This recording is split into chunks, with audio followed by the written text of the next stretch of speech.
Now, the clock is ticking. There are just under 5 hours to go before the Sun's online service goes behind a paywall.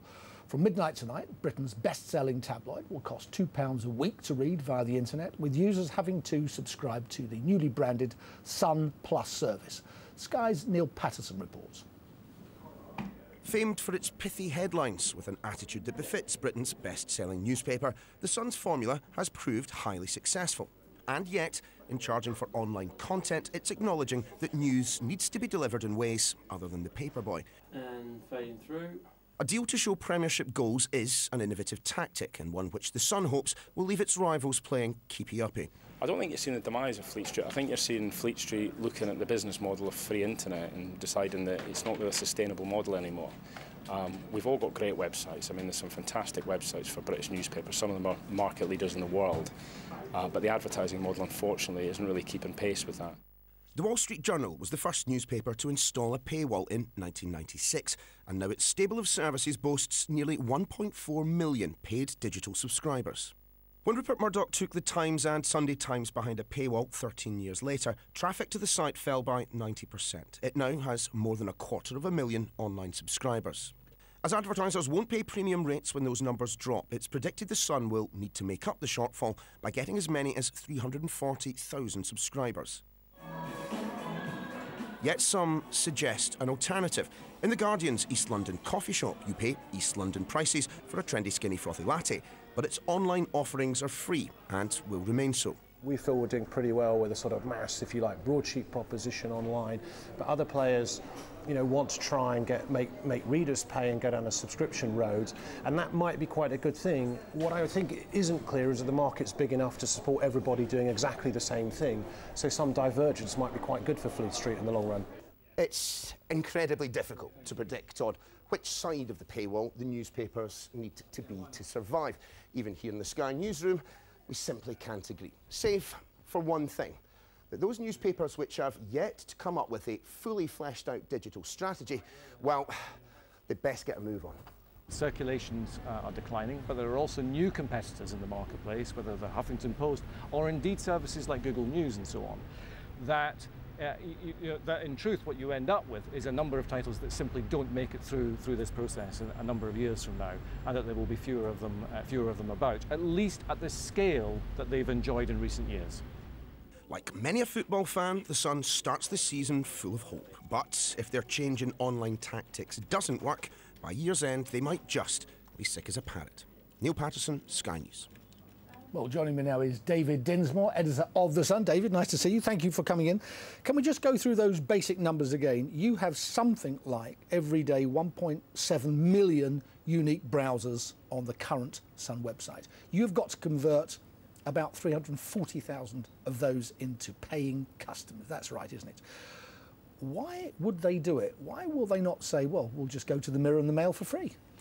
Because I think we'll be giving a compelling bundle offering, Jeff, that takes in not just the newspaper content, but also some of the great Sun perks, the offers, 2-for-1 days out, that kind of thing, but also our Goals Plus proposition as well, which is the Premier. We've bought the rights to the Premier League goals, which you'll get straight to your mobile, your tablet, from the grounds, even quicker in some cases than Sky will be able to do. What's the, certainly not, I've just picked up on that, quicker than Sky, I'm not having it. What's the time frame for conversion from old-fashioned newspaper readers to online subscribers? How will you know, when will you know whether you've won or lost? Yeah. I don't mind how you consume the Sun now. If you want to read it in a print product, that's fine. If you want to read it online, great. I don't care, as long as you're paying for the product. And what we're going to do as well is for our print reader, because we don't want them disadvantaged, we'll be printing unique codes in the paper that will give them access to the online content, so we get the best of both worlds.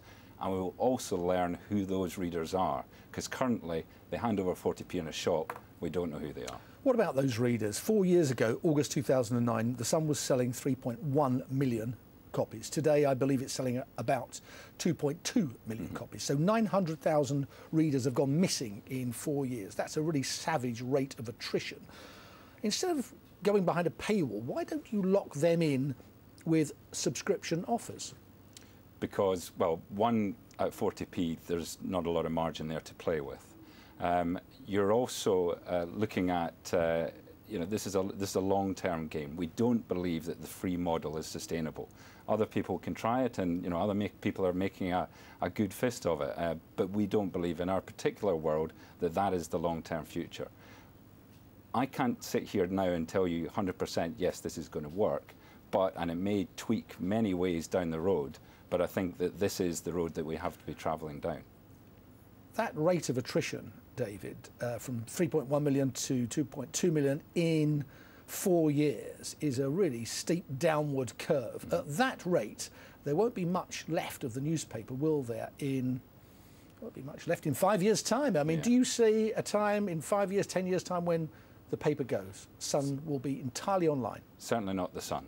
And I don't think in my career time that will be the case. That's a dangerous thing for anyone to say. Of course, that may be next week. Lifetime. Should we go to that? Yes.